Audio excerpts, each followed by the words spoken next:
घरबाट बिरामी भयो अरे अथवा मेरो घरमा कोही सदस्य बिरामी पर्नुभयो, म नगर अस्पताल गएँ भने कतिको एक्सपेन्सिभ हुन्छ? हुँदैन, त्यस्तो एक्सपेन्सिभ हुँदैन। हुँदैन?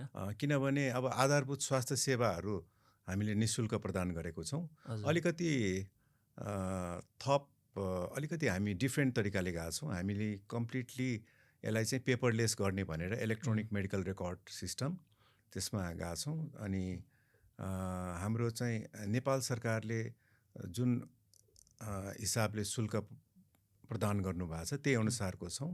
हामीले चाहिँ अब जस्तै के अरे बिमाकै रेट अनुसार हैन, हेल्थ इन्सुरेन्स बोर्ड अनुसार नै हामीले रेटहरू लिइरहेछौँ हैन।